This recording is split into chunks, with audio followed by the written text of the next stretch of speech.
Hi, welcome to Life and Encounters with Michael Chekhov. I'm Lisa Dalton. Michael Chekhov was a remarkable actor, teacher, director, producer.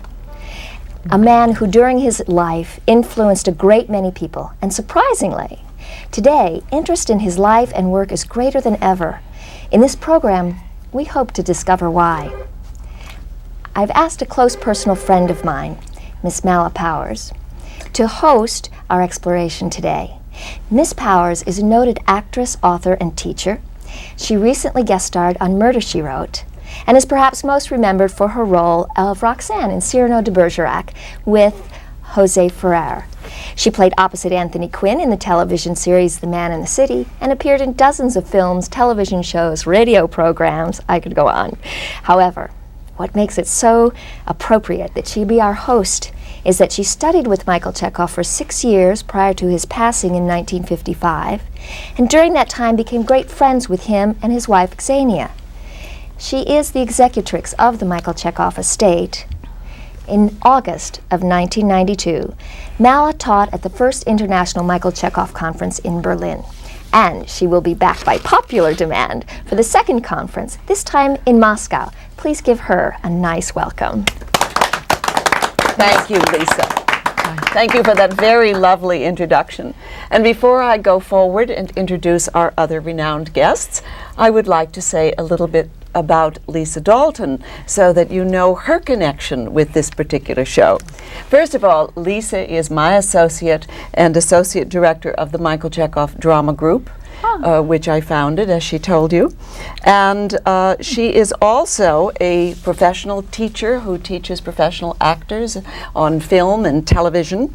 And in addition to her many, many stage credits, also has done over 100 films, commercials, TV programs as both an actress and a stunt person, also as a comedian, and does many, many live shows. She's a very talented and wonderful young woman. And as a producer and director, she recently has won several national awards for a show that she directed. It's her passion to capture on camera as much as possible about the life of Michael Chekhov. And so today our show, The Life and Encounters with Michael Chekhov, is what we are going to bring you today. Mala, let's talk a little bit about who Michael Chekhov was. Oh, well, all right. Michael Chekhov was the most wonderful actor, as we have seen, and as we know. He was acclaimed in Russia, all over the world. And in addition to that, he became this very charismatic teacher, because he watched other actors and he watched what he did himself in inspired moments, and he really went into a whole method of acting from that. And then he created exercises that would help other actors reach those heights, turn on the spigots, as it were, until inspiration came. Can we talk for just a moment about what's been happening in the world in the last 5 years? Yes, it's quite amazing. It's really quite amazing, because Chekhov has been dead now since 1955, and his work was recognized certainly then. But in the last 5 years, there has been an explosion of people throughout the world who have caught on to the techniques. I think probably because Chekhov used the imagination, and he used unseen energies to become the basis of what then would be seen, the intangibles becoming tangibles, as he described it. And that's now very much to the fore for human beings. It's yes. Now. He's very now. It is. There is. He talks about the inspired, the creative inspiration, the center of creative inspiration, and there's been some talk about the Bill Moyers program about understanding energy, and Ford Rainey talked about the golfer and the tennis player. It is the same thing that the athletes are calling the zone, the gymnasts call the zone, where you get into this mode, and I think probably everyone in the world has experienced this at a certain time, whether you're an accountant or a gymnast, where everything you do is just perfect. It seems like you're not even there. Some part of you is outside watching it, and when people walk up to you after you finish it and they say, wow, that was great, you sit there and go, I don't know what I did. You were flowed through. Yes, yes. And I think people are recognizing that incredible power today. And I think that because of that, Michael Chekhov's work worldwide now is in great demand. Because his techniques lead you to experiencing that flow through more and more frequently. Yes. And it is based on the idea of using your imagination. As Einstein said, imagination is more important than knowledge, even. And Einstein said that, but Chekhov said that imagination was where the actor begins, not with his own personal history, not with his own personal psychological history, but with the history of the character, and then all these techniques that he developed that help us reach that more quickly. And of course, during the last decade of his life, as we said earlier, he was in Hollywood, and that's when I met him and was able to study with him. His influence, of course, before that was not only in Russia, but it was all over the world, because he had to flee from Russia at a certain point after the Soviet government was established. And he worked in Germany with Max Reinhardt. He worked in France with Georgette Bonner and a theater in France. He worked in Riga, in Latvia, and everywhere he went, it was like his destiny was to be interrupted from what he really wanted to do by wars, by coups, by revolutions, everything. And at last he went to New York and to do a production in Russian, which was wildly acclaimed on Broadway. Very, very famous. The people from the group theater thought he was the most wonderful actor they had ever seen. And of course, at that point, he met one of our guests, Beatrice Straight, and then moved to England. And from England, war came again, and at that point, he moved with Beatrice Straight and her family to head up a studio in Richfield, Connecticut. From Connecticut, the war came to the United States, and at that point, all his actors that he had trained so carefully, many of them were drafted, and he couldn't replace them in the companies anymore, and the studio disbanded, and Michael Chekhov moved to Hollywood.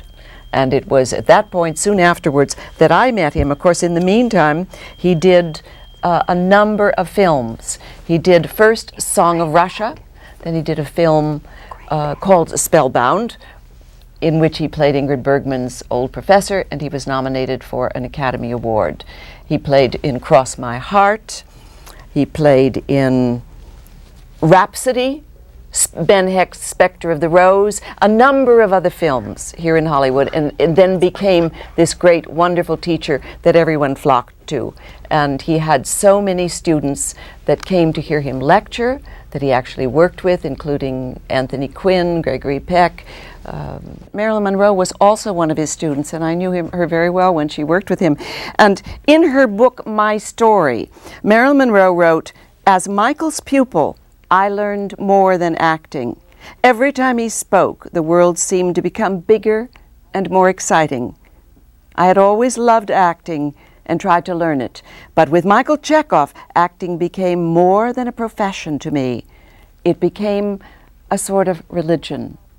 And I think that's how most of us felt who were able to work with Michael Chekhov. He gave us something that was so beyond what we could have experienced in our normal everyday life that certainly for me, it's come with me and been with me all the rest of my life. Our first guest is Miss Beatrice Straight, Academy Award winner for Best Supporting Actress in Network and winner of the Antoinette Perry Award for her role in The Crucible. Now, Beatrice not only studied with Michael Chekhov, but she was responsible, along with her mother and stepfather, for providing an ideal place and structure in which Michael Chekhov could clarify and elaborate his wonderful and unique technique of acting, while teaching students who came from all over the world. Beatrice's list of theater, movie, and television credits is formidable. She is also the founder of the Michael Chekhov Studio in New York and a marvelous teacher of the Chekhov technique. Beatrice, I'm so happy you're here with me today. Well, thank you. I'm so happy to be with you. So, here we are, this wonderful group, and I think our favorite subject in the world, all of us, is talking about Michael Chekhov. And so I now want you to meet our next guest, who was also closely connected with Michael Chekhov, both at the Chekhov School in Richfield, Connecticut, and also he played leading roles in the Chekhov Players productions.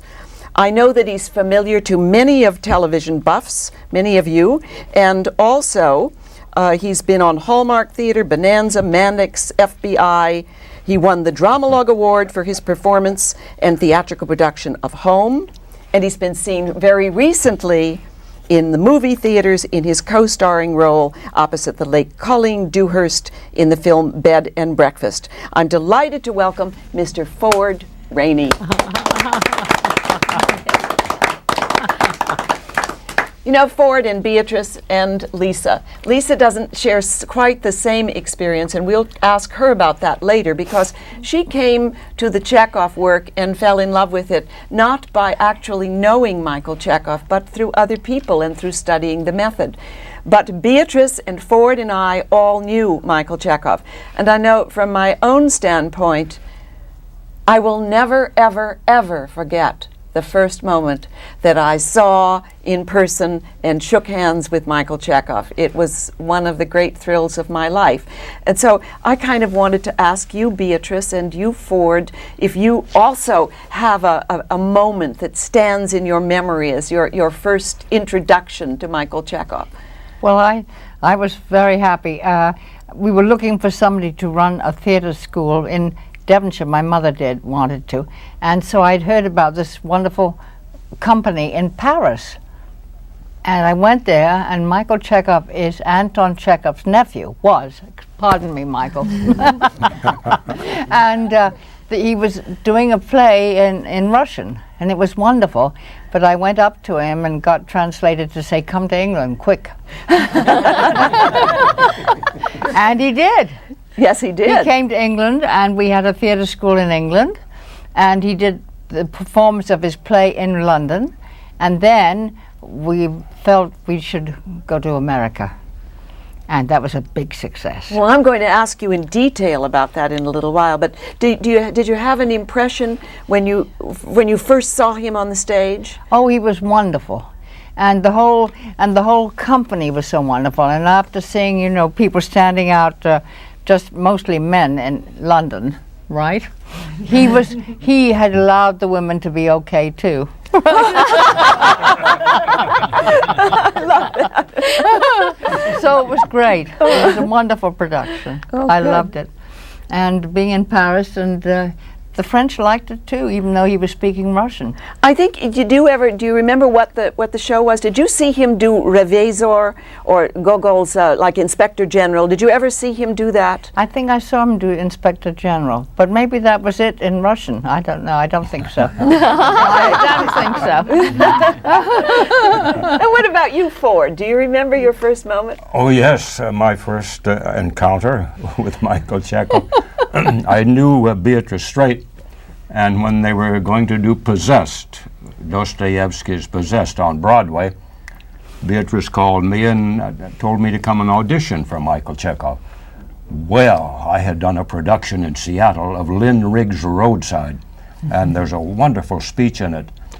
So I got up to do my audition, way out on the Texas prairie, just this side out front. That's enough of that from Michael Chekhov. Oh no, no. God's truth. And he said, "What else have you got?" If music be the food of love. Yes. I blew my line. I couldn't go on. Well, I was turned down. No Chekhov Theater Studio. I walked out of that theater. I was so mad. I was kicking myself. Well, Beatrice called and said, "I'm sorry. You've been turned." Said, "Come to the studio, pay your room and board." Okay. I did. I taught fencing. That took care of the room and board. One day, I was improvising in Alan Harkness, an assistant director class, and I was inspired.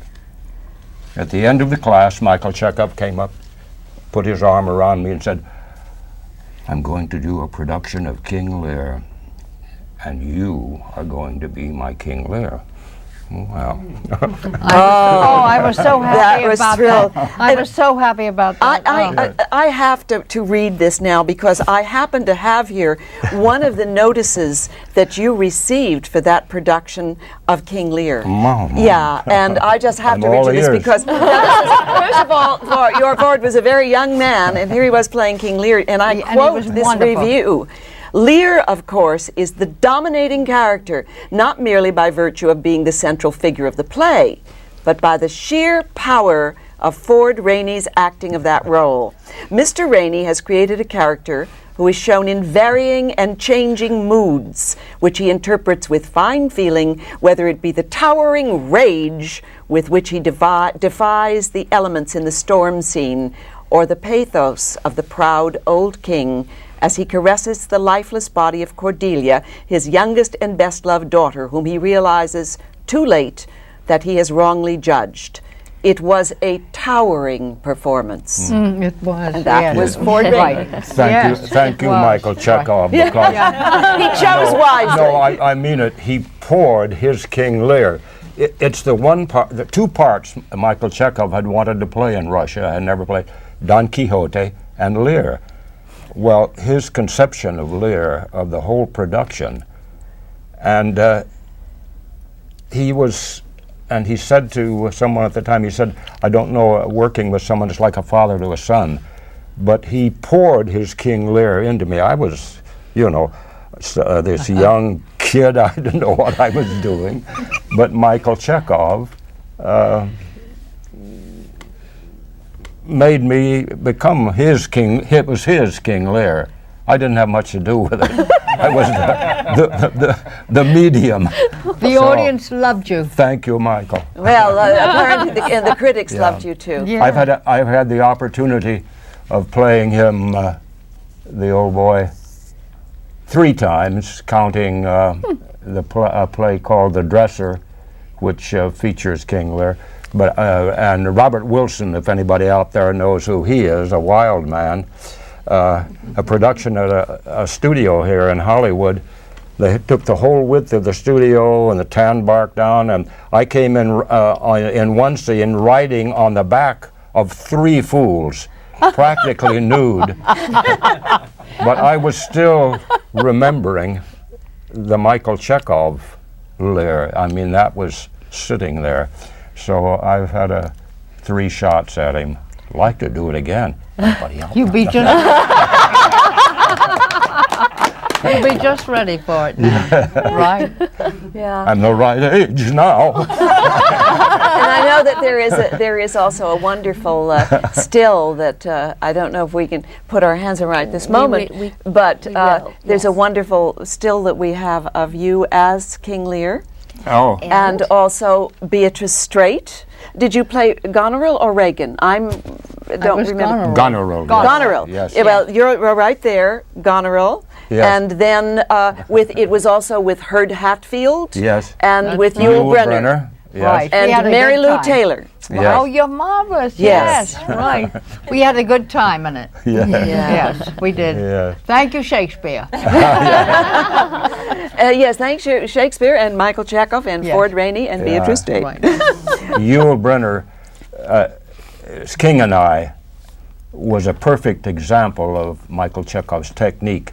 And Yuli said, every night I take a different key to keep the performance fresh. I take a different key of the method, So he was still using the method, but he had feeling of form and radiation and ease. It's all there if you want to. Is there a was favorite wonderful. point of Ford? And then I'm going to ask Beatrice. I'm going to ask Beatrice what her favorite points of the Chekhov technique are. But is there something that you use a lot, or that It depends on the part. You see, Michael Chekhov, as opposed to some method teachers we won't mention, believed that he wasn't a detective. Michael Chekhov didn't say you have to have this and you have to have that. You try this. If it doesn't work, you know, forget it. No, he was But wonderful, yeah. it depends on the part. What you feel you need, and you know as an actor, I need more feeling of ease. I need more feeling of form. I need more radiation. You know, and all of these different points, which he has in that circle that's in the book. You have different points of the method. If without even thinking of them, if you happen to be inspired, all those points are there. Right. So if you know one of them's lacking, you can attack from that standpoint. Right. The book that Ford is talking about is a book called Michael Chekhov on the Technique of Acting, which is published by HarperCollins. And in it is a chart, as well as many other things, that summarize all these points of the Michael Chekhov technique of acting. But Chekhov really taught from the intangible to the tangible. In other words, when Ford talks about radiation, it was a state of energy. And I just wanted to say a few days ago, or a little while ago, Bill Moyers, here's the chart here. But Bill Moyers had a program on PBS, you know, where they called it, it's called Healing and the Mind. Now today, they are beginning really to recognize that we have the power to move energy around, that we can move it from one place to another, that we can, as Chekhov would say, put your center in a certain part of your body, and that influences your whole character. So I'm not going to take up this time, but he was so ahead of his time, and that makes him so current right now. You're so right. Right now. You're so right. So yes. Beatrice, let me ask you, of when you did like The Heiress or Crucible or any of your parts, what are your favorite techniques of Chekhov work that you use? Well, finding the character first, feeling of ease, which helps a lot because one is also tense in the beginning, and centers of a character, and what happens if it changes through the play, because if you begin with the center being in front of your nose, right? Your center being in front of your nose, and then luckily it comes into the heart. And, by the end of the play, but the centers were wonderful, and atmosphere I love too. Okay, could you elaborate a little bit more about centers? Oh, where you could put a center? Right. Or well, everybody, if you want to stand up, you can. Just imagine your centers in your nose here, right? How are you doing over there, all right? What? Yes? Yes? Now imagine your centers where your heart is. Oh, it's so good to see you after all this time. Are you happy here? Yes. Now imagine your centers up above your head. Do you know anything here? I can't. Do you know anybody here? I don't know. It all seems so vague. Now imagine your centers comes to your behind. How you doing? You all right? Yeah. I was better the other way. And then atmosphere was a wonderful thing. If you imagine this room full of atmosphere of fear,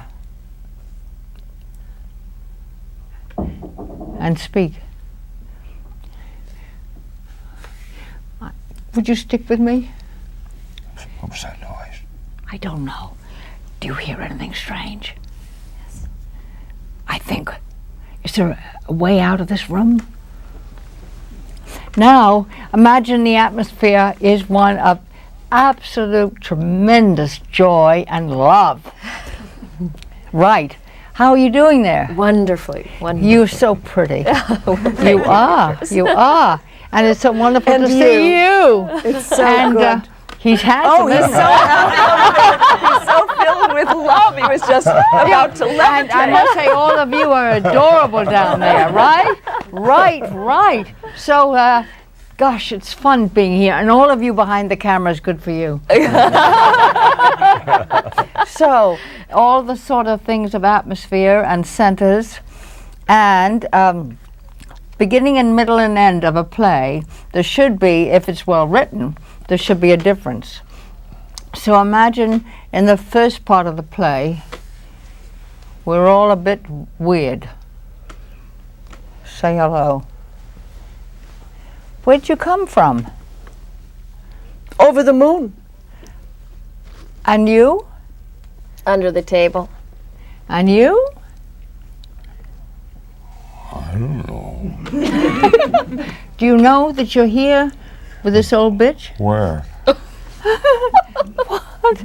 Well, now imagine the atmosphere is changing and the thing is and suddenly we all feel wonderful and light and happy. Oh, thank God we're all right here, huh? Yes. And you're so pretty. You look so pretty. And all of yes. Are you feeling good, baby? Yes, I'm doing the Bill Moyers thing she was speaking of. Right. Right. And everybody is, and you're Tai Chi. Tai Chi. Doing Tai Chi. And I'm doing my Hindu. You know, one of the wonderful things about atmospheres, you spoke about atmospheres that I love, so, is that you, as an actor, you don't have to do anything. If you imagine the air being filled with it, you imagine the atmosphere, it does it for you. That's so right. Yeah. Now You don't have everybody to struggle inwardly. Yes. It just does You're it for so you. right. Well, now let's Yeah. imagine the atmosphere here is excitement. Is what? Excitement. Oh. Woo-hoo. What's going to happen? What's going to happen next? Right. I'm sorry. Are you all right? No, no. I don't think we meant that kind of excitement. Yeah. Now just imagine over your head, imagine that you're an atmosphere of absolute delight and love, and in a strange country, all of you there. And just say hello to us. You're in a strange country, but it's wonderful, the atmosphere. And say hello. Yeah. Now imagine you're facing a terrifying group of people who are going to put you in prison, and say hello. Hello. Right? Now imagine that you're in a foreign country, but you're not sure what country it is, and you want to win over the 4 weird foreign types up here. And just say hello. Hello. Hello. Good. Very good. Chekhov didn't invent all of this. It was there. He just codified it. That's That's right. the whole thing. Yes. Thank you, Misha. Yes. Right. Right. Woo. Yeah. That was it. He always said, I didn't invent my technique. No. I just watched and I listened, and he observed himself Yes. when he was acting, and he just decided what was it that you do, that great actors do in an inspired moment, You're in an so inspired right. moment. You're And he yeah. just wrote it down, but then he did work out exercises to help you get to that place, which is so wonderful. And of course we went, I mean, the old bitch went through that early on. Beatrice, tell us, Beatrice, once you persuaded Chekhov to go to your place and Yeah. your mother and Yeah, father, right. stepfather's place in England, Dartington Hall, Yes, right? right, yes. And you asked him to go there Yes. and to take over the drama Yes, teaching right. and so on Right. there. Could you tell us a little bit about what Dartington was like Oh, in those Dartington years? was amazing. I had a marvelous mother who was way ahead of her time, and my father had passed away, but she met a charming young Englishman. She went to England and met a charming young Englishman, and they fell madly in love, right? But she had already had 3 kids, and we 3 kids were with an old bitch nurse in New York, right? So anyway, then she decided that she was going to marry him, And so we were asked to go over to England, we were thrilled. And they found this marvelous place down in Devonshire, 14th century, some of it, and everything else, and a terrific old barn that they turned into a theater too. And my stepfather was very nice and put up with us silly people. And there was a sunken garden that had been a tilting yard in the old days. This place, you know, I wasn't used to any of that, but it was terrific. And so we were very happy there, and they had started the second progressive school in England. So that's why I'm terrible at spelling and adding. But it was fun, great fun. And then Chekhov came and loved it, and we started a school there. And then things were happening in America, and I had gone over there to study acting. And so then he came with a company there too. And yes, there was actually, it was about the war was about to yes, break out. Exactly. Hitler So we got out of not England. yet, as I recall correctly, Hitler had not yet invaded Poland, but England was pretty sure that war was imminent. Exactly. Yeah. So we all went to New York, and his show was with, you know, in Russian, but it was a big success in Off-Broadway, and that was great. And then we decided to open a school, and we found a spot up in Ridgefield, Connecticut, yeah. And we opened a theater school.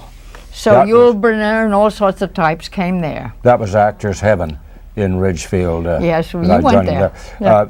I mean, you spent the whole day doing dance exercises and speech exercises and working on plays. It was Actors Heaven. And the whole night. Yes, yes. Having fun and you with became each a other. family. you became a family. How many of there were you there in Ridgefield? About 20. Yeah, something like that. And was Yeah. it about the same at Dartington Hall in England, about 20 students? Not as many. Yeah. And Not from, as many. from all over the world? They weren't Yes. all Americans? No, in England they were from everywhere, and in America they were from all over too. But they all could speak English. Luckily, right? Yes, and by this time, of Kinda. course, Michael Chekhov had also learned to speak fluent He spoke English. good English, right? And Michael Chekhov, he was amazing because he was very small, but he could give you the sense of being very tall. Yeah. which was Remember, I good. said earlier that my first memory of him was so vivid, and I had through a whole series of events, and I was quite young, and it was in Hollywood then, because as I said, Chekhov spent his last decade of his life in Hollywood, and I had seen him on the screen, and I mean, I worshipped him. I just thought he was wonderful. And then suddenly someone said to me, to make up for a disappointment I had gotten, because I didn't get a part, because they found out I was underage. So the part that I'd been given, I didn't have. So that the man felt very sorry for me, and he said, I know Michael Chekhov's manager. Would you like to study with Michael Chekhov? Well, I almost fell on the floor. I mean, so the very first night I went to this class of Michael Chekhov's at Akim Tamirov's house. He taught, yes, and yes, it that's was right. Tony Quinn this was there. in New York, right? No, here. Here. Here in Colin. LA. Yeah. Oh, that's right. In Los Angeles. Yeah. And Burt Lancaster, and I mean, I can't tell you the number of people who were there, but the point was that I rang the bell, and this little man opened the door. and I looked at him, and he was so short, Yes, and so it's true. unprepossessing looking. Yes, yes, and so true. and he put out his hand, and he looked at me rather quizzically, and I said, I'm Mala Powers, and he said, oh, yes, darling. You are Betty's friend. Come in, come in. Yes, yes. And then I was just amazed because I had seen him on the screen, and of course he filled the screen. I mean, this radiation, which we'll also talk some more about, he had it down. But all of a sudden he started to teach. And this little man that had seemed so humble and so just began to grow in front of your eyes. so right. Until in 2 minutes he Yes. was a giant. Yes, you're so right. Absolutely. Yes. You had that experience with him too. Constantly. Right. Absolutely. Yes. Yes. I think the thing about Michael Chekhov, and seeing all these pictures, which you'll see later, of all the different people he played, the different parts, the makeup, 1,000 different, and it's almost, if you looked at him, as you say, it's like, and probably a comedian's face, if anything else. Yes, but right. he played the great roles in Hamlet, and his makeup, these fantastic roles, and there's no monopoly in acting, but I think Michael Chekhov was saying, he said, a lot of people, if they're going to play Hamlet, they say, Hamlet's just another guy like me. Michael Chekhov said, no, he's a prince. And when you see the stills of Michael Chekhov as Hamlet, he's a prince. He's the opposite of Michael Chekhov. Yes, right. As John Barrymore said, the reason I'm an actor is I want to get away from the son of a bitch I really am. Well, this it doesn't apply to Michael Chekhov, but it's the same feeling. Yes. The difference. And it's why he could be 9 feet tall, you know, or he could with the putty noses. Olivier did that a lot too, transforming the face, but not only the face, the whole body. His whole body would become and it was so amazing that it was so amazing, yes. You know, to see that, because we all got taken in completely each time that he did different parts. Yes. Right. Yes. Really did. Yeah. Yeah. He pulled you into whatever he was doing. Yes. And which makes us all must believe that we can be different. I'll never forget the Ridgefield the students. He didn't want us to come in. They were doing a Russian evening, a lot of Russian actors, and Michael Chekhov was doing some of the things you'll see pictures of. But when that performance was over, I swear the whole audience swarmed backstage and up the stairs. They had to have a contact with this man. I've never seen anything like it. I remember that. Yes, you're so right. The stairwell was filled with people going up to his dressing room. Yes. Compulsion. Yes. To touch this man. Yeah, I'm told it was amazing there is an account saying that after his Hamlet in Russia, in the middle of winter, when his sled, the sledge would take him from the theater to his house, that the people would throng outside the theater and that they would run in the snow all the way to his house, telling him and just wanting to touch him in a different way than our fans today want to tear the clothes off everybody and everything, but just because he had given them something precious, soul-wise, that they followed that sledge all the way to his house. Yes, you're night right. after night. You're right. So this is interesting to me to know that they did this also in Ridgefield. Yes. Well, as I understand it, in Russia, whatever he's playing, they'd go see. I wonder what he's going to do tonight. An Inspector General evidently had been played by actors before Chekhov, and they'd played it a certain way, like actors are inclined to play Hamlet, say. But it was a role that had been played by... Michael Chekhov came along and played the part, and he flipped it over and played the opposite. He did this a lot. He'd play the opposite of what you expected, and the truth of the opposite. And everybody said, of course, that's the way it should have always have been played. Yeah, right. But I went to Moscow, and in the Moscow Art Theater, and there was his dressing room. Michael Chekhov, and he passed away a long time ago, but it was so wonderful. They still have there's a Michael Chekhov museum. Museum too, and his dressing room. Of course, for years, because he left Russia before he was arrested. After the Soviet government came to power there, quite some time afterwards, but actually through a production of Hamlet, they said it was too spiritual and he had to change it. And he wouldn't change it, so they were about to arrest him, and he and his wife left Russia. But it was very interesting that when he did that he then began his travels, and because of that, all of us met him. Yes, we're very lucky. Very lucky. Thank you, Misha. I think, Mallow, you were going to point out that it was only very recently that he was reintroduced into the history of the Soviet Union. Absolutely.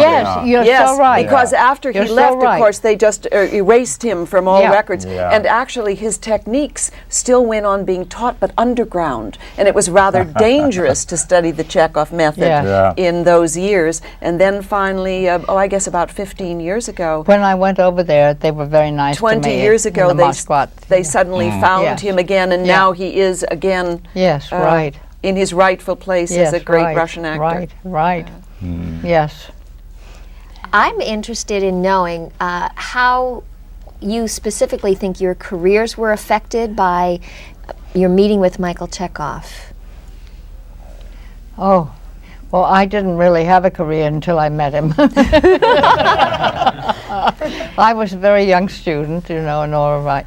But then we had a good time because we had, in the school, he was training a good bunch of people, and we formed a company, and we toured across the whole country for 9 months.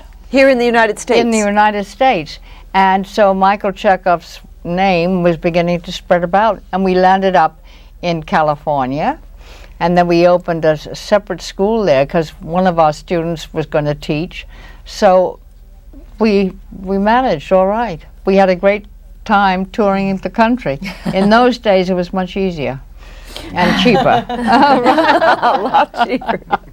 Ford, you were also with that company, weren't you? The touring company. Yes, yes. What plays did you do? Yes, that was fabulous, playing. Unfortunately, they'd choose Twelfth Night instead of Lear. So we did, but most of the colleges would rather see a comedy. You were touring. Yeah. Right. It's very interesting. We were in Dallas, Texas. Yes, right. And Yul Brynner was out by himself. The sheriffs in Dallas, Texas, picked up Yul Brynner. This is right after Pearl Harbor, Japanese spy.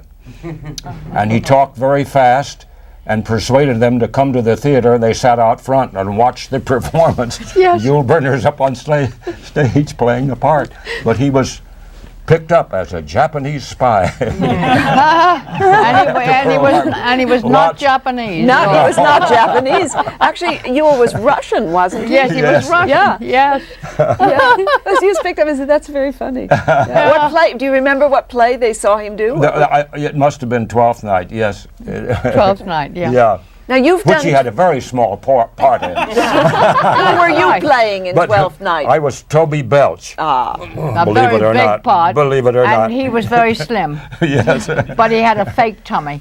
But I'll tell you, when Yul Brynner came on stage in his small part, radiation, you know, and who's that? Who's that? Would you tell people what radiation is, or what Chekhov talked Radiation about? is Yul Brynner. Yeah. Yul Brynner could do it with complete ease, you know. He's the king. Even when he's doing some of those corny westerns movies after. But he has this thing of radiation. It's inherent, you know. I have to work on it, you know. Like probably, you know. You've got it, baby. That feeling of ease. Anybody who plays tennis and especially golf knows about feeling of ease. It doesn't come from. If you're playing golf and if you muscle that ball,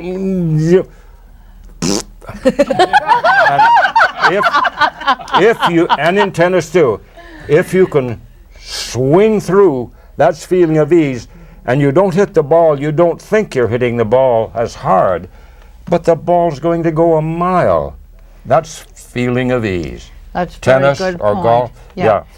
And you can imagine how good he is in all these things. Right, absolutely.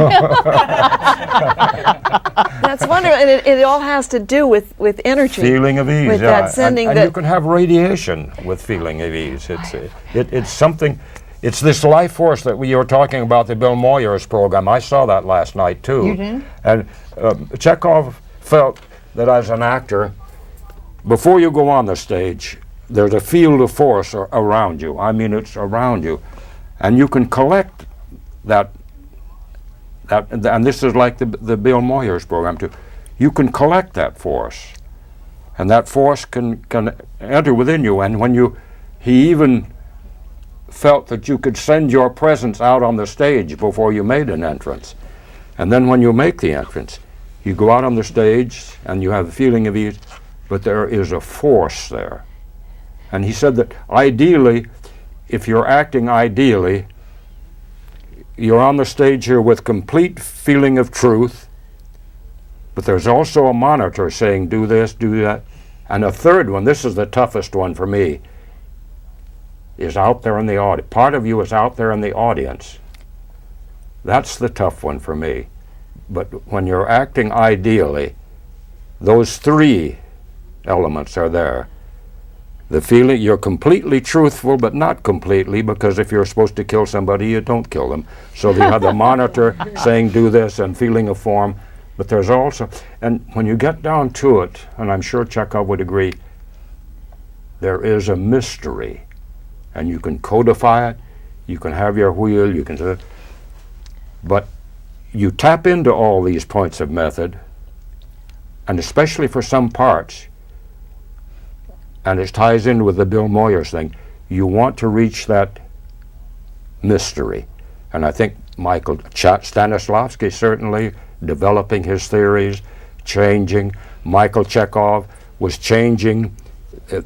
His studio in Hollywood was different from the studio in Ridgefield. He was still searching. And he said to Yul Brynner, "Thank you for showing me that my method works." How nice. Because, see, there might have been a doubt in his mind. I haven't found the final word, but there is a mystery. And so you can, it's never dead. You can codify, you can say all of the things that should be there, but there's still a mystery. And wonderful thing about Chekhov was, if you have a choice, choose the nobler hypothesis. And I think that's how wonderful. Wonderful Yes, that's very true.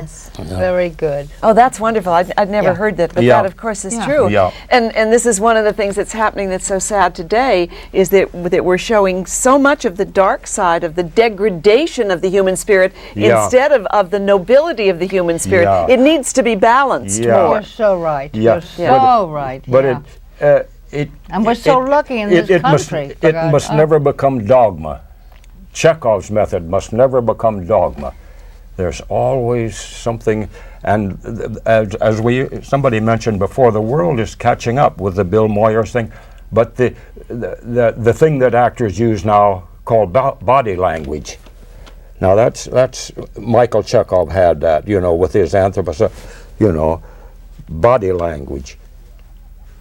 You've got it, baby. Yeah, you don't have to be a Chekhovite. You can be an actor, any actor, and use. Right. I was in Dallas doing a play, and this girl before the play went on, I saw her.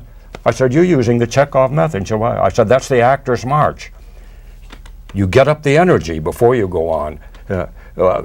My first feature was with Jimmy Cagney in White Heat. Jimmy Cagney said, "Come on, let's get up there." That's Michael Chekhov. It's the actor's march. Come on, let's get up there. Jimmy Cagney, another little short guy, and we did. Well, Chekhov said that, of course, he's not alone in saying it either, but that the actor has only his voice and his body. Those are his instruments. Whereas a musician has something else. So this whole training of the body so that it can portray any body language that you want it to. You're so right. Yeah. You're so right. Beatrice, do you remember, like in the Heiress, when you played the Heiress, did you have a special center or an imaginary body or anything? Do you remember what you used to play that wonderful character that you played? Well, I don't remember too well. No, I know it's hard. Except I think I remember that in doing a part, the center changes. If it should be in one place, and then at the end of the play, when you're fulfilled, it comes to the other. And I think it was that my heart moved about a bit. Right? Right. A movable heart. I like that. Let me say, I saw Beatrice in the Heiress. I saw her on stage. Beatrice Straight had disappeared. Her characterization was so complete that you were a different person up there. You were a different person. Well, that was with Basil Rathbun, right? Yeah. My eyes were only on you. Okay, well, wasn't it? But this is Chekhov's thing of getting away from yourself. You're Yeah. playing a character. Yes, Yeah, right. you're playing a character. Yeah. And Right. Thank you. You had it, baby. one of the thank things you. that I Thank would you. really like our Thank you. audience Thank to see Uh, is a film clip of you, Beatrice, from your Academy Award-winning role as supporting actress in Network. In that way? And we have such a clip with us here in the studio. Oh, no. And if you have no objection, we would love to have the people see it. When I have to tell you when. Thank you. They were giving the Academy Awards, and everybody was in a big theater in L.A. And they mentioned my name. I couldn't believe it. I had to be pushed out of my chair. I did. I thought they'd made a mistake of some sort. Well, the power of your performance was so I was tremendous so lucky. that actually it was not a long part. You No, had no. only 1 or 2 scenes. One That- was like a 5-minute scene, which is That's really. exactly but why you were then. so powerful, and it's so wonderful. You're not going to give it back, are you? I tell you, that's why I couldn't believe it. I stumbled down, it was in a theater, they were giving the Oscars, and I stumbled down the aisle. I did. Are you actually going to roll? Yes. Okay. All right. Well. We're going to go ahead and roll this scene. How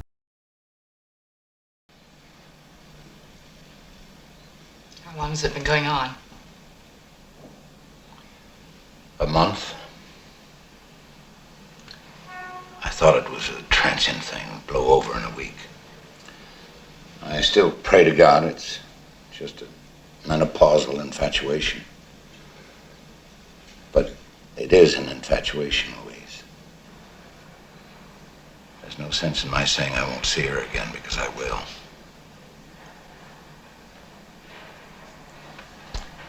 You want me to leave?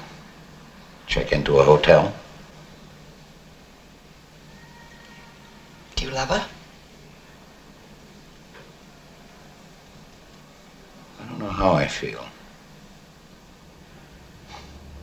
I'm grateful I can feel anything. I know I'm obsessed with her. Then say it.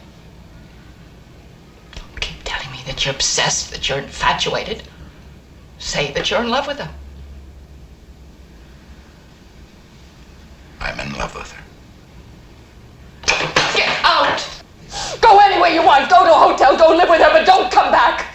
Because after 25 years of building a home and raising a family and all the senseless pain that we have inflicted on each other, I'm damned if I'm going to stand here and have you tell me you're in love with somebody else. Because this isn't a convention weekend with your secretary, is it? Or some broad that you picked up after 3 belts of booze. This is your great winter romance, isn't it? Your last roar of passion before you settle into your emeritus years. Is that what's left for me? Is that my share? She gets the winter passion and I get the dotage? What am I supposed to do? Am I supposed to sit home knitting and purling while you slink back like some penitent drunk? I'm your wife, damn it! And if you can't work up a winter passion for me, the least I require is respect and allegiance.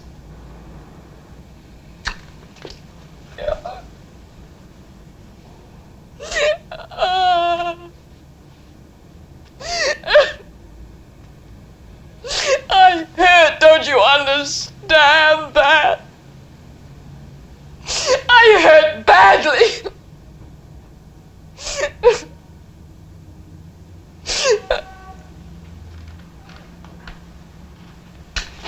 Oh, say something for God's sake.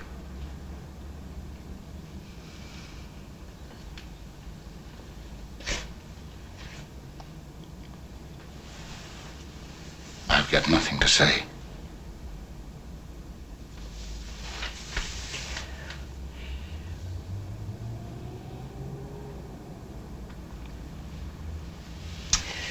I won't give you up easily, Max. I think perhaps it is better if you move out. Do you have? Does our audience have any questions that they would like to ask either Beatrice or Ford, or me, or Lisa? No. My name is Kim, and my question would be for Beatrice. Because you spent so much time on stage doing Chekhov and such, by the time the medium of film and television really, at least in Hollywood or LA, is what you do out here, was it hard for you to take your experience of on stage and transform it to a smaller, or just for the camera rather than for an audience? And Yes, you're to a right. house. When one first does it, it is changed because I could overdo my reactions and look pretty stupid. But after I once saw that in in a short film or something, then, and because also I had a son who would take pictures of me, so then I realized I had to cut way down, and it was much easier. You know? But is it harder because in a theater production you can actually be the character for Right, 2 exactly. hours on Yeah, stage, right. Yes. and when you have to do this in a 30-second or a 3-minute, 5-minute take, how does that affect you or your performance? Or Well, it does make it much more difficult and cuts things down, I think, because also depending on the director Yeah. who you've got, because in the movies it's much tougher, but sometimes one can be very lucky with a director who's patient. Yeah. But so I've been lucky with, it varies. But it is harder. You have to be prepared. The Girl Scout motto, be prepared. Yeah. have you had, Ford, any? Is there any way that it works for you to bring it onto the smaller? The big benefit of stage is you usually have about 4 weeks rehearsal. Right. And once in a while you're lucky enough to get in a film or TV where you have rehearsals. Right. Not for 4 weeks, but Right. it's kind of, but of course you draw, the more stage work you do, I think, and I would advise young actors too, charge up your batteries, do that. Then you can do the instant acting of television and motion pictures. Believe it or not, in the Hollywood studio, Michael Chekhov, one of his lectures, said, if you're doing TV, forget my method. I don't think he really meant it. I don't think so either. And I don't think you could forget it because of the preparation, and you're not copying a part that you've done on the stage, but you can use the techniques that you've learned on stage. And as Beatrice says, you have to tone it down, use the eyes, cut down on the big movements and internalize it more. But you're very right in what Yeah, you're saying about yeah. But Right. that stage work, the benefit of having 4 weeks or whatever rehearsal, and you can, the old, which people have forgotten, the old Richard Boone repertory. Richard Boone had a repertory company, which I was fortunate enough to be. We had about a week's rehearsal on that. And this for was film. film? Oh, really? Yeah. That's And great. that, you could try things That's and great. then discard them, Yeah, and that's especially if great. you had a director who was an actor. We had some very good directors, film directors. They'd block out the camera angles, and then they wouldn't know what else to do. But Lamont Johnson and that's very good Gist point, and a yeah, lot of right. actors, who Right. they could use 10 days rehearsal, try different things, throw it out. It was kind of actor's heaven. And we were very successful on the West Coast. We were very successful on the East Coast. The middle section of the country, the Bible Belt, they didn't want to see actors doing different parts. They want to see old Hoss there every week. what? Oh, yeah, the Hoss on Bonanza, We don't act, well, what was he doing last week? I don't want to see any acting. I just want to see You know? So that Middle West Bible Belt, if you're out there, I'm only kidding. That killed the Richard Boone. But it was an experiment. It only lasted a year. And you got to play different characters all the time. Oh, yeah. But it was like yeah. a real repertory yeah, company. I've got pictures of myself you Great. wouldn't believe. I've got, you know, I look a lot older than I do now, even. Like 100 years old. And I played a Mexican. But Bobby Blake was on it, and it was a lot of fun. An experimental kind of, because you'd try things. And Clifford Odets was our story editor. Oh, my. Halfway through, and then he died. Shucks. From then on, we'd get these pet scripts from writers that Clifford Odets had come in, and then from then on, we'd get a script after he was not on the show anymore, and you think, oh, this is a reject from Hitchcock. This is a reject from so and so. But it was kind of a combination of stage and television. They are different animals. Very different. Yeah. Very different. But they feed on each other. Well, Ford, I think what we'd love to see now is a little bit of you on film. All right. I think there's a Talk clip about it. that we have. Let's see if you can do it. We have a clip of yours from a film that you made rather recently that we spoke of earlier, opposite Colleen Dewhurst in Bed and Breakfast. I'll tell you a story before they show this. Okay. They stayed in bed and breakfast for Yes. 2 weeks. Yes. And then she died. Big joke. No, in view of what you're going to see, Akim Tamirov, who was a Michael Chekhov student here in Hollywood, he was like a little kid, this successful motion picture actor, like a little kid working with Chekhov and these things. But he's talking about working with Gary Cooper, another student of Michael, and he said, I'm watching this scene between me and Gary Cooper. He said, even I am watching Gary Cooper. So when you see this scene, even you will be watching Colleen Dewhurst. And even I will. And we'll watch you there.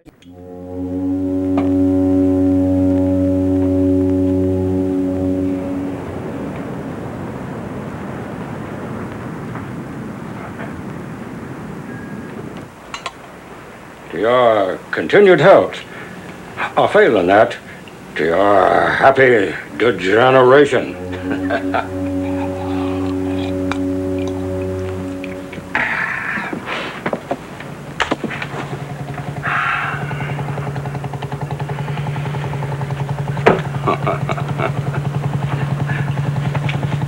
Oh, I found this t'other day.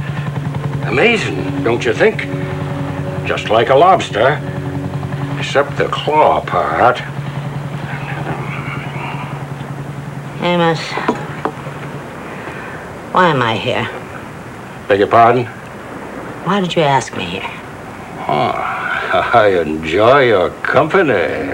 Oh, I'm a pal, a chum, someone to shoot the crap with, huh? Okay, I'm not young. My thighs look like dimpled waffles. Yours are probably terrific. My upper arms are thinking of following my thighs. But the rest of me is okay. I was not prime, but it's good.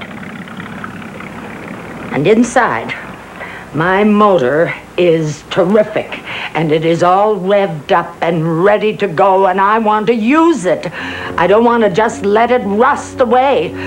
Right now, those precious lobsters of yours are probably giggling and tickling each other and doing whatever the hell it is that lobsters do. Ruthie, what are you saying? Oh, Jesus Christ, on a bicycle, Amos. Do I have to spell it out for you?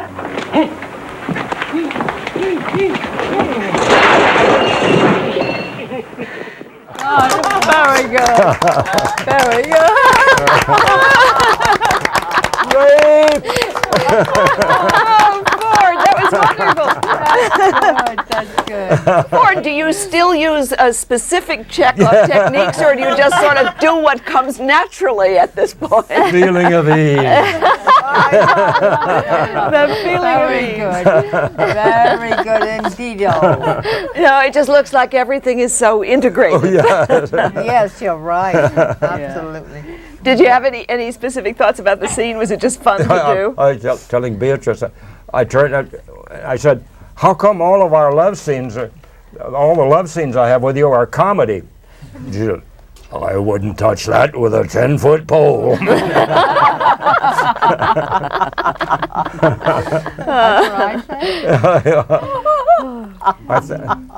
It's one of the last things she did, I think. Yes, I know. Yes. What? One of the last things she did before Colleen she died. Dewhurst. Yeah. Colleen. Colleen, Oh, yes. Yes. Yeah. Lovely person. And wonderful How actress. long ago did she die? Just last year. Just last Yeah. year. Why don't we take a little break right now and take a look at Michael Chekhov's work?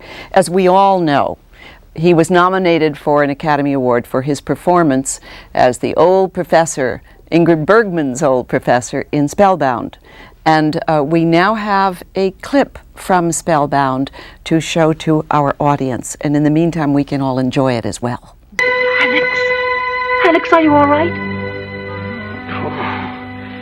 Good morning. Yes, I'm all right, thank you. Oh, I fell asleep in the chair. Yes. What time is it? 7 o'clock. I was dreaming. This morning I get some real coffee.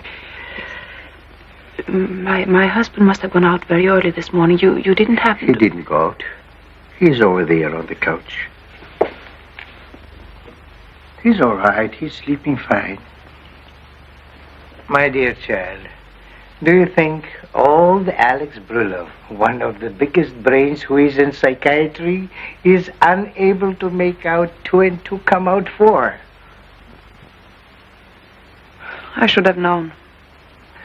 The moment I see you with a husband whose pupils are enlarged, who has a tremor of the left hand, who is on a honeymoon with no baggage, and whose name is Joan Brown, I know practically what is going on. What happened? Only what I expected. There is no use taking chances with a possibly dangerous case. I sit here waiting. If you scream, I'm ready. So he comes downstairs and he's dangerous. I can see by his face. So I keep talking while I put some bromide into a glass of milk. Enough to knock out 3 horses. When he falls down, I run up to see you. You are sleeping like a baby, and I come back here to watch out. The struggle against his condition agitates him at times, but there is no danger in him. This is what I found in his hand last night.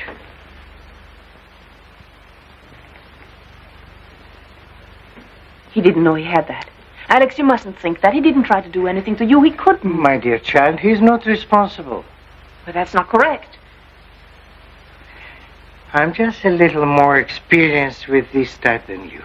I grant you know infinitely more than I do, but in this case... Do not complete this sentence with the usual female contradictions. You grant me I know more than you. But on the other hand, you know more than me. We must talk back. Alex, what are you going to do? Something more for you than for Alex. me. I'm calling the police. No, please. You are giving me orders. My own pupil. You don't know this man. You know only science. You know his mind, but you don't know his heart. We are speaking of a schizophrenic and not a Valentine. We're speaking of a man. Oh, love. Look at you.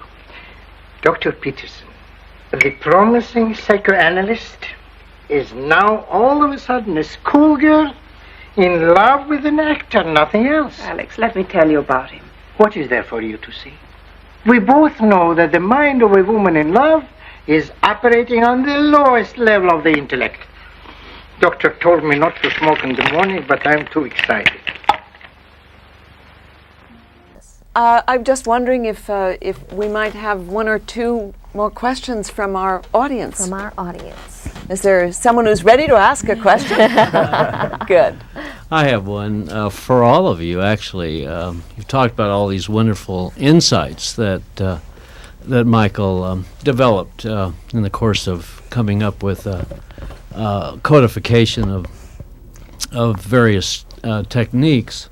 And I was wondering if he had ever expressed to you, any of you, the influences on him from his trainers, his masters, his uncle, for example, or maybe Stanislavski, something like that. Yeah, well, I think I have a feeling that he probably always gave better than he got, but a lot of American directors and people went over to Moscow, and Stanislavski said, if you want to see my method at work, go to the Second Moscow Art Theater and Michael Chekhov, you know.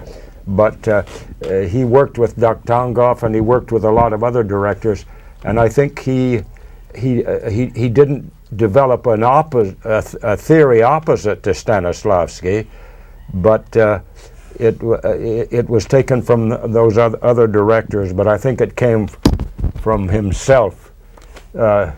He was unhappy there. Yes. Whatever creative thing came from his own being, I think, based on the Stanislavski technique. Yes, right.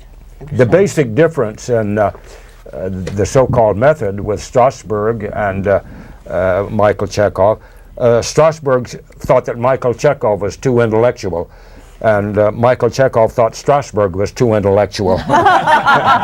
But the basic difference, I know, is that Stanislavski believes in effective memory. In other words, if you want to cry in a scene, remember when your mother died. And Chekhov said, no, the imagination. And I go with Michael Chekhov, because if you're thinking back when your mother died, that's personal, and you're playing a character. If you're playing Hamlet, you don't want to be thinking about when your mother died. Maybe if your imagination is great enough, if you can think when your father died or whatnot. But I can't imagine during a scene to be thinking about when my mother died so I can cry, you know. Michael, but I think one of the fellow actors said, well, of course, Michael Chekhov never needed it. And he got up one day and he said, Michael Chekhov said, I want actors who can cry. Wow. I want actors who can laugh, you know, and all of a sudden, you know. So that was Michael Chekhov. He didn't need effective memory. But I think he negated that because that's not the character I'm playing, you know. You're not playing that every day, you mean? Yes. You know, like somebody saying, well, Hamlet's just another guy like me. I said before that Chekhov said, no, how is Hamlet different? Where do I have to go to become Hamlet, you know? It's a bolder concept, and it leads to a variety when you see the different parts he's played, you know. I've seen pictures here that I've never seen of Michael Chekhov before, and I think, who is that? You know, who is that? Yeah. Well, he was very fascinating. Yes, very varied. I saw him in quite a lot of things. Facial makeup and the body changed and his walk and That was really, as I understand it, that was even back in the early years, Stanislavski and Chekhov had this difference, and it was expressed really in a great conversation that they had one time in Germany. After Chekhov had left Russia, they said that Stanislavski came to Berlin, and they met together in a coffee shop, and they had a discussion until about 5 o'clock in the morning. And Stanislavski had what he called the magic if. And the magic if was, what would I do if I were the character? And Chekhov said, no, it is never me. it is Yeah. always the character. Yeah. And now in my mind's eye, in my whole body, in everything, I see, I experience, I feel, I sense the character. And now, what would the character do? And the clearer I see the character, the more I hear the character's voice, the more I see the imaginary body of the character, know where the character center is, I just step into it. So Yeah. it's never me, it's always the character. Yeah, That's so right. That's yeah. so right. It- That's how he was. It came to a point when he was working on Hamlet that at night his idealization of Hamlet would come into the room and come by his bedside, and he, Hamlet, his person, and Michael Chekhov would have a little conversation together, you know. And at one point, Michael Chekhov said, "There's only one door you must never open." He never said what it was, but I think what he meant was madness. You know, I think Yeah. he went to the edge when he's talking with Hamlet, you know, Yes. just a little bit more, and you wind up in an asylum saying, "I'm Hamlet," you know, or like right, I guess right, the right. asylums are full of, "I'm Napoleon." You Yeah, know, right, right. He said, "There's only one door you must never enter," and I think he probably, in his intense imagination of character, holding a conversation with them, the personification was there. Probably he knew that maybe sometimes but that I've always wondered what that door you mustn't open. But I think, but I know one of Richard Bennett, one of our friends, had a young student work at, and the student was doing a production of Hamlet, not needless to say, but strangely enough. And Ronald Bennett wanted Michael Chekhov to do, and Michael Chekhov said no. He knew the boy was psychopathic, you know, and I think that's the door. You mustn't become a psychopath, you know. You mustn't, because then on stage you won't have that monitor if you're supposed to kill somebody, and some actors get pretty close to that edge sometimes too, you know, in their physicalization of maybe not murdering, but they're hurting another actor. And there's Michael Chekhov, feeling of ease. He used to have we'd do these exercises of wrestling with feeling of ease. So you do it without muscle, so that getting away from the reality, you know. Then you got your muscles back afterwards. Yeah. Yes. And then I come on. I'm acting like this. And I can hold his feet. Pardon me? Okay. Well, we certainly thank our studio audience here today for being with us and for your questions.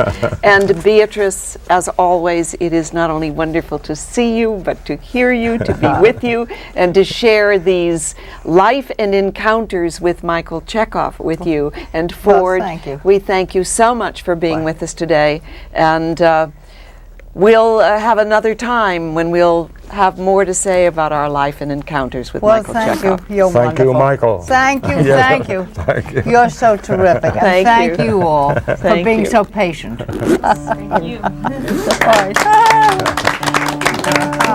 You're wonderful. You're wonderful. You are terrific.